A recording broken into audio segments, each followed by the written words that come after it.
Brasileiro é extraditado da Europa para os Estados Unidos para responder por golpe milionário com criptomoeda. ICE prende DJ Bruno Goiano, famoso por comandar o tradicional Brazilian Day em New York e Newark. Flagrante, câmera de escola registra professora batendo e sacudindo criança de 2 anos na Flórida. Alerta aos tutores, mistura de sal e neve nas calçadas pode corroer fios elétricos e colocar os pets em risco. E você vai ver quem é o ultramaratonista brasileiro que está participando de uma prova de resistência de 9 dias no frio intenso do Círculo Polar Ártico. O atleta terá de encarar os 620 quilômetros da prova 6633 Arctic Ultra, uma ultramaratona de resistência que acontece no Círculo Polar Ártico.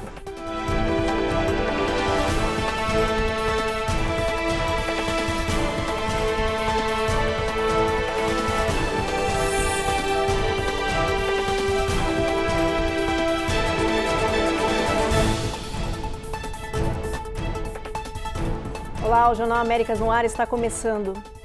Um brasileiro foi preso na Europa e extraditado para os Estados Unidos por golpe financeiro milionário com criptomoedas. O esquema desviou quase 300 milhões de dólares. A reportagem é da Eloá Zen. De acordo com o site oficial do Departamento de Justiça dos Estados Unidos, o brasileiro Duverter Braga foi extraditado da Suíça para os Estados Unidos por seu envolvimento em um esquema de pirâmide de Bitcoin avaliado em 290 milhões de dólares. O homem, de 48 anos, responde por 12 acusações de fraude eletrônica e uma acusação de conspiração para cometer fraude, com uma pena máxima de 20 anos de prisão.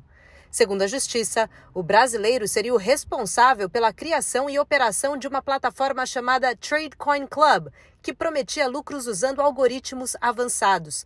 A tecnologia, porém, era falsa. Isso é muito importante e toda vez que nós formos fazer qualquer tipo de investimento na internet, é essencial que nós tenhamos confiança, que possamos verificar a reputação e as credenciais daquela empresa que está oferecendo esse tipo de empréstimo.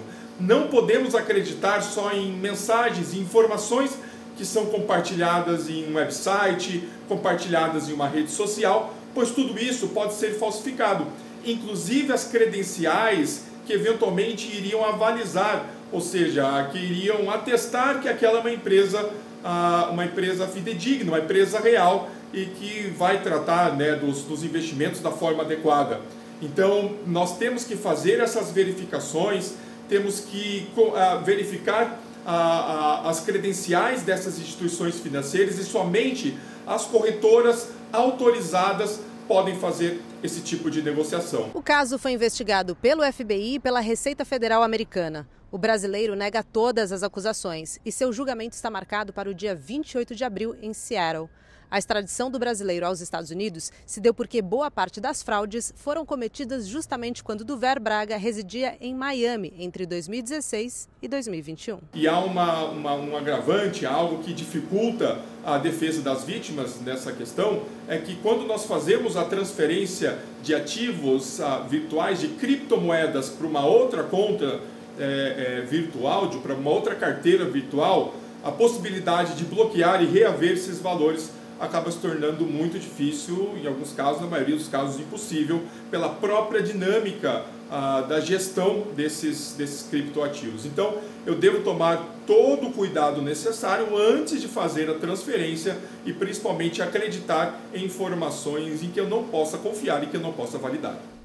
A Polícia Federal do Brasil desarticulou uma organização criminosa de imigração ilegal que enviava pessoas do Brasil para os Estados Unidos. A operação, chamada Siblings, foi deflagrada entre ontem e hoje e resultou em 14 mandados de busca e apreensão em Minas Gerais, no Espírito Santo e no Distrito Federal. Vários suspeitos de ligação com a quadrilha foram presos. A polícia apreendeu também passaportes, computadores e bloqueou bens e contas bancárias dos envolvidos. As investigações apontaram que o grupo contava com vários núcleos que eram comandados por líderes em Governador Valadares. Eles atuavam no envio de ilegais para os Estados Unidos via fronteira do México. As autoridades acreditam que mais de 660 pessoas devem ter sido enviadas para o território norte-americano através desse esquema. Os criminosos vão responder por diversos crimes e podem ser condenados a mais de 30 anos de prisão. Nos Estados Unidos, a polícia de imigração prendeu o DJ Bruno Goiano, que mora nos Estados Unidos há 25 anos e é famoso junto à nossa comunidade. O brasileiro comandou várias festas tradicionais, como o Brazilian Day, que acontece sempre em Nova York e também em Newark. DJ Bruno foi preso em Coral Spring, na Flórida, quando saía de casa. Ele foi levado para uma prisão local e depois transferido para outra unidade. A notícia da prisão do famoso DJ brasileiro pegou a comunidade de surpresa na Flórida, em Nova York e em New Jersey. Bruno mora nos Estados Unidos há 25 anos e construiu uma carreira musical sólida no país. O escritório da advogada Luana Biagini está cuidando do caso do brasileiro. Em redes sociais, a especialista confirmou que ele tem 2 acusações na ficha. Uma de 2010 por dirigir sob influência de álcool ou substâncias e faltar numa audiência judicial. E outra por dirigir com carteira de motorista vencida. Ele foi preso semana passada por causa que o ICE já foi especificamente atrás dele, com mandado para a prisão dele, por causa que eles já sabiam que ele estava aqui indocumentado. Então, mesmo que ele resolveu essa questão dele da corte criminal, como ele mora aqui na Flórida, e as políticas aqui na Flórida estão muito rígidas, ele foi preso por causa que, mesmo que ele resolveu esse caso dele do DUI, dirigindo sob influência, eles mesmo assim foram prender ele porque ele estava aqui indocumentado. Ele optou para sair dos Estados Unidos voluntariamente. O governo Trump divulgou um balanço do primeiro mês de operações anti-imigração aqui nos Estados Unidos. Mais de 20 mil pessoas em situação irregular foram detidas no país. O número supera o de prisões realizadas em todo o ano passado. O Departamento de Segurança Interna anunciou que a Polícia de Imigração está atuando em todo o país, buscando indocumentados com histórico criminal e que em apenas um mês de ações, 22 mil imigrantes foram presos. Segundo a administração Trump, o volume é 627% maior do que o que foi realizado em todo o ano passado, durante o governo do presidente Joe Biden. No ano fiscal de 2024, teriam sido realizadas 32.119 prisões relacionadas a visto. A secretária do DHS, Kristi Noem, disse que centenas de milhares de criminosos que entraram ilegalmente no país estão sendo enviados de volta para seus países de origem e sem direito a retorno aos Estados Unidos. Apesar dos números, Trump quer que o ritmo de prisões e deportações sejam acelerados no país. Ele já exigiu isso do ICE. Em campanha, Trump prometeu deportar mais de 10 milhões de estrangeiros ilegais. No próximo bloco, Massachusetts quer cobrar $2 por cada receita médica para financiar o sistema de saúde do estado. E ainda, a professora é flagrada batendo e sacudindo em uma criança de 2 anos em uma escola da Flórida.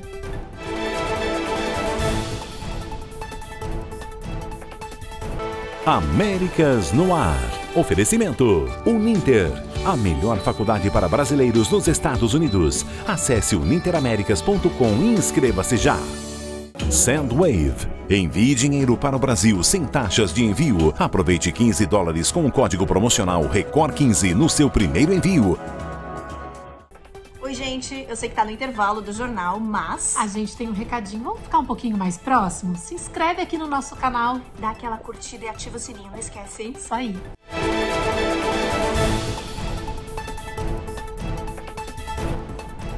Em Massachusetts, o governo quer cobrar taxas para cada prescrição médica no estado. O dinheiro arrecadado vai ser usado para financiar o sistema de saúde do estado, que está sobrecarregado com a assistência aos indocumentados. A ideia agradou os democratas, mas irritou os republicanos, como nos mostra agora a repórter Giovanna Locatelli. A ideia é cobrar $2 por cada receita médica prescrita no estado. A governadora Maura Healey colocou essa medida na proposta de orçamento que foi enviado para votação no Congresso Estadual. Se aprovada, a chamada taxa de avaliação das farmácias reviveria um antigo imposto que foi abandonado há 20 anos, que é a cobrança de uma taxa de 6% ou $2 sobre cada receita médica. E as farmácias que falsificassem esses registros poderiam sofrer penalidade de até $25 mil por cada violação. O governo estadual pretende usar o valor arrecadado com essa taxa para o Mass Health, que oferece benefícios de saúde para adultos, crianças, famílias e idosos. Segundo especialistas, Esse sistema está sobrecarregado por causa do uso de dinheiro em prol dos gastos com imigrantes indocumentados. Os democratas chamaram a ideia de boa e disseram que é uma forma de cobrir os custos do sistema de saúde do Estado, considerado um dos mais caros do país, e está no seu limite. Mas os republicanos criticaram a medida, dizendo que quem vai pagar o preço dessa taxa extra são os próprios moradores, já que as farmácias vão repassar os valores para eles. Eles chamaram a ideia de manobra ilegal para ajudar indocumentados que vivem no estado. Um vídeo chocante de violência infantil surpreendeu a comunidade no sudoeste de Miami-Dade, na Flórida. Uma professora foi flagrada batendo em uma criança pequena de apenas 2 anos de idade. As imagens gravadas pelas câmeras de segurança da sala de aula mostram uma professora do ensino infantil batendo e sacudindo uma menina de apenas 2 anos que estava chorando sem parar. Toda a cena de violência aconteceu na frente das outras crianças, que permaneceram sentadas e quietas com medo da educadora. Ela foi identificada como Merlin Gutierrez. A cena aconteceu na escola Lincoln Marty High School em dezembro do ano passado, mas as imagens só foram reveladas agora e chocaram os pais dos alunos. Este mês, a professora foi levada à corte, onde admitiu o crime. Ela vai cumprir 5 anos de liberdade condicional. Merlin também foi proibida de lecionar em escolas públicas e privadas, não pode exercer funções relacionadas a cuidados infantis e vai ter que passar por um programa de controle de raiva e avaliações de saúde mental periódicas. No Oriente Médio, Israel enviou uma delegação para o Egito para negociar a próxima fase do cessar-fogo com o Hamas. Essa viagem aconteceu no mesmo dia em que um motorista palestino atropelou várias pessoas em Israel. As informações com Matias Brotero. A polícia israelense investiga como ataque terrorista um atropelamento no norte do país. De acordo com os policiais, o suspeito é um palestino da Cisjordânia de 53 anos que vivia em Israel ilegalmente. O homem que atropelou os pedestres foi morto. Pelo menos 14 pessoas ficaram feridas. O ataque acontece após a intensificação das operações militares de Israel na Cisjordânia e em meio a um cessar-fogo na faixa de Gaza. O governo israelense enviou uma delegação ao Egito, um dos países que mediam o cessar-fogo, para seguir com as negociações. A decisão acontece a 2 dias da data prevista para o fim da primeira fase da trégua. Israel busca estender a fase atual do acordo para libertar mais reféns. O gabinete do primeiro-ministro confirmou que os 4 corpos de reféns entregues na última madrugada são de Yitzhak El-Garat, Oad Yahalomi, Shlomo Mansur e Tzahi Idan. Hoje, Benjamin Netanyahu se encontrou com o refém libertado Keith Siegel. O israelense americano pediu para Netanyahu trazer todos os sequestrados de volta. De Rishon LeZion, Matias Brotero para o Américas no Ar. A seguir, passaporte brasileiro está na lista dos 20 documentos mais poderosos do mundo. E a gente te mostra também que um ultramaratonista brasileiro está participando de uma prova de resistência de 9 dias no frio intenso do Círculo Polar Ártico.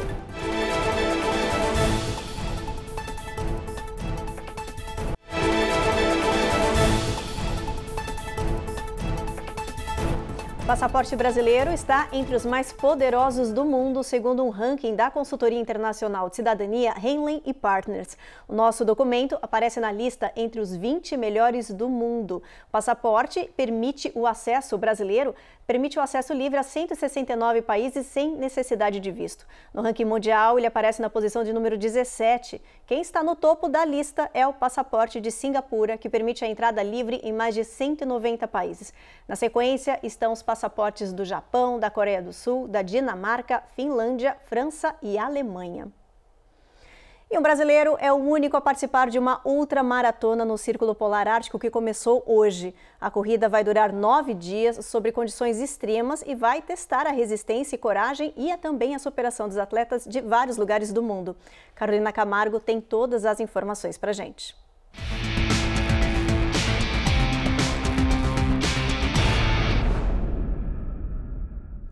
Às 5 da manhã de hoje, o ultramaratonista brasileiro Joilson da Silva Ferreira já carregava seu trenó com todos os itens necessários para enfrentar um desafio em condições climáticas extremas. Ajustando as coisas aqui agora. Comida, hidratação, as luvas, um jaquetão mais pesado, saco de dormir lá no fundo. outros calçados, panela, fogãozinho e aí vai. Barraca, isolante térmico. É isso aí, galera. Vamos lá. Bora aí. Nos próximos 8 dias, o atleta terá de encarar os 620 quilômetros da prova 6633 Arctic Ultra, uma ultramaratona de resistência que acontece no Círculo Polar Ártico. Pegando um pouco de energia aqui agora para encarar os 620K. Vamos lá, né? É isso aí. Daqui a pouco a largada e vamos pro pega. Bora lá. Boa sorte para todos aí da prova. Valeu. Não bastasse a distância, ele pegará temperaturas que podem chegar a menos 40 graus Celsius e ventos de 140 quilômetros por hora. O brasileiro, baiano ainda, nada acostumado com frio. Essa é a minha terceira prova nesse ambiente. E o frio é, com certeza, é o maior empecilho aí, né? Então, é o que nós está aí se concentrando para fazer um bom trabalho e não causar danos, não pegar um frostbite aí, alguma coisa assim do tipo. É a queimadura do gelo aí. Entre os 13 competidores, Jabá é o único representante brasileiro. Em 2018, ele foi campeão na prova de 320 quilômetros no Alasca. Em 2023, tentou completar a Arctic Ultra, mas deixou o desafio após sofrer uma grave lesão. Acabei machucando, rompendo o posterior de coxa. E esse ano o objetivo é concluir a prova e fazer a prova muito bem. A largada aconteceu nesta quinta-feira de manhã, com direito à torcida de sua mulher, que está trabalhando como voluntária na prova.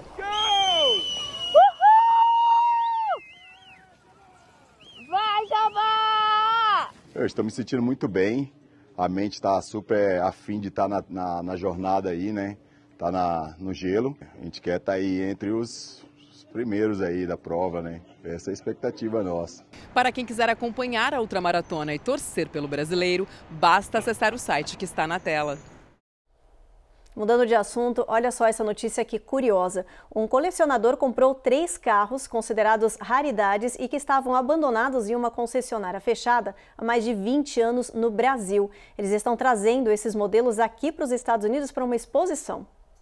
Os carros foram 2 Fuscas de 1986 e uma Quantum de 1998.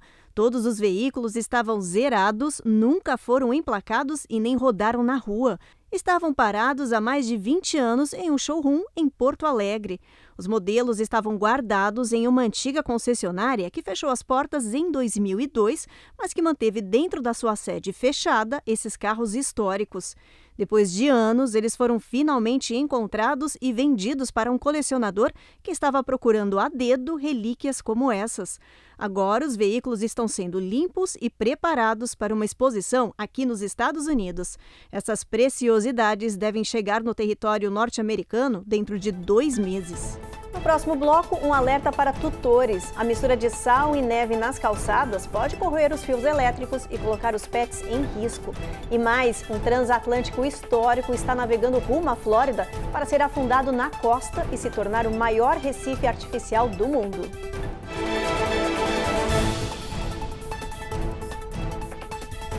Américas no Ar. Oferecimento Uninter, a melhor faculdade para brasileiros nos Estados Unidos. Acesse uninteraméricas.com e inscreva-se já.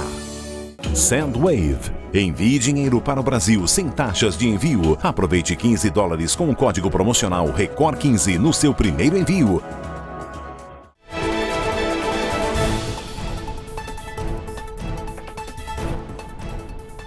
Tem muitas partes dos Estados Unidos que ainda estão cobertas de neve e com o fim do inverno, esse gelo está começando a derreter e revelando um perigo invisível, o possível choque dos cachorros de estimação nas calçadas.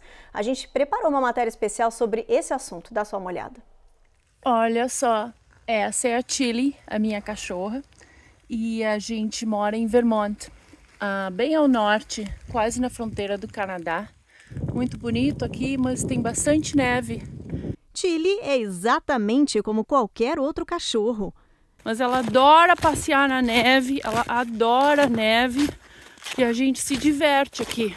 Mas Kika Brond passeia com sua cadela quase todos os dias em uma área verde, longe das cidades, bem diferente de quem vive nos centros urbanos com seus animais e que, sem saber, sai para passear na rua e acaba expondo os bichos a um perigo invisível nesta época do ano em regiões como Nova York, Vermont, Massachusetts, Illinois e outros. São animais levando choque nas calçadas e ruas. Pouca gente sabe, mas o sal usado para derreter o gelo se infiltra no subsolo, corrói os cabos mais antigos e libera corrente elétrica no chão, sobre áreas com grades, metal e bueiros. Foi exatamente isso que aconteceu com essas 3 amigas e seus pets em Upper West Side, em New York. We were walking our dog down the street. He let out a very large yelp. Estávamos passeando com nossos cachorros na calçada e o meu simplesmente deu um grito e começou a pular como se estivesse pisando em algo quente, explicou a moradora. Benjamin Maltz trabalha nessa região e começou a filmar esses casos recorrentes para alertar as pessoas na internet. Always, as the dogs would get to a specific spot, they would yelp, they would cry, they would jump up. Esta moradora de New York perdeu sua cachorra desse jeito. Lala morreu enquanto passeava na calçada. She stepped on a metal plate, which... Ela pisou numa placa de metal e imediatamente foi eletrocutada. Teve um ataque do coração e morreu em minutos. O fato dos animais serem afetados com uma aquisição de condução elétrica por choque é devido que os animais não têm, né, o uso de calçado como nós humanos, né, usamos no dia a dia e que nos previne de situações de risco como essa. Porém, mesmo numa condição, né, que possa ter de risco, não recomendamos o uso frequente de calçado em animais devido a condições de que os animais precisam de contato direto com o meio, porque a região plantar dos animais, eles têm um coxim, que é uma área mais macia embaixo, onde eles fazem a troca de regulação da temperatura. Eles não suam, né? Cães não suam, então, e gatos também. Então, a preferência é que esses animais tenham contato direto com o meio, sem calçado, para que eles possam fazer a sua regulação de temperatura corporal, assim como eles também usam a ventilação para que esse processo ocorra de uma forma natural. Tem muita gente em cidades aqui que põe umas botinhas nos cachorros. No início é até bem engraçado, porque o bicho levanta as patas assim, não consegue caminhar, é muito engraçado, a gente ri, mas depois eles se acostumam. Mas eu tentei botar botinha aqui para ver se, não sei se elas estavam com frio, a gente sempre pensa, né, cachorro tá sempre com frio, e perdi todas as botinhas. Para quem não quer abrir mão de passear com os cachorros nas ruas das cidades com neve, aqui vão algumas dicas. Precisa verificar a área onde o animal vai passear para ver se tem ali exposto algum fio jogado no chão, porque aonde é passado o sal, ele corrói os fios e ali conduz um pouco de eletricidade e pode fazer com que seu cão tenha um choque elétrico, né? Então tem que verificar a área, se tem água, se ele vai tomar aquela água, porque em geral a água pode ter algum produto químico que ele possa entrar em contato. Também seria importante colocar um colete para protegê-lo, né, evitar hipotermia. E evitar sair na chuva também, né, ao voltar a casa, depois de um passeio, que se ele brincou na neve, qualquer coisa, enxugar bem o cão, oferecer um alimento quente, uma água quente, para que ele possa beber, né, e aquecer um pouco o corpo, manter ele bem enxuto em um local aquecido. Evitar também, quando chegar em casa, tirar a proteção dos pés. Se você utilizou um protetor para o pezinho dele, um sapatinho para cães, retirar quando chegar em casa, enxugar bem, né, os interdígitos, porque ali pode causar uma dermatite, né? A pododermatite que nós falamos. Então tem que manter aquecido. Hora da previsão do tempo, vamos dar uma olhadinha no nosso mapa? A gente começa por Boston, por lá vai ter sol brilhando, aí mesmo assim vai estar frio, olha, máxima de 30, mínima de 22. Nova York, tempo encoberto, a mesma coisa em Charlotte. Norfolk, o sol vai estar brilhando com máxima de 64. Na Flórida, a gente tem sol brilhando em Jacksonville e Tampa, em Miami a gente tem sol entre nuvens com mínima de 64. New Orleans vai ter sol, não tem nuvens, máxima de 68. Houston vai chover o dia inteiro, mínima de 64. San Antônio, mesmo cenário, mínima de 68, máxima de 72. El Paso, tempo encoberto, mínima de 32, máxima de 57. Albuquerque, a mesma coisa, não tem sol, não tem chuva, vai ter nuvens o dia inteiro nessa região. Phoenix vai chover com máxima de 61 graus. Los Angeles, a gente tem tempo encoberto. Las Vegas, sol brilhando com máxima de 59. E São Francisco, a gente tem sol entre nuvens também, com mínima de 43, máxima de 55. E a Flórida vai ganhar o maior recife artificial do mundo. É que um transatlântico histórico, que é 30 metros mais longo que o Titanic, está navegando rumo ao estado sul do país para ser afundado na costa. A Cone Rocha conta essa história pra gente. Este lendário navio transatlântico, que já transportou chefes de estado e estrelas de Hollywood, vai chegar à Flórida para se tornar o maior recife artificial do mundo. O USS United States iniciou sua jornada pelo rio Delaware, na Filadélfia, Pensilvânia, após o fim de uma longa disputa judicial. O projeto de recife artificial custará cerca de 10 milhões de dólares e levará pelo menos 1 ano e meio para ser concluído. Isso porque, antes de chegar aqui, o transatlântico fará uma parada em Mobile, Alabama, para passar por um processo de limpeza e remoção de toxinas. Só então o navio será afundado próximo à costa de Destin Fort Walton Beach, aqui na Flórida.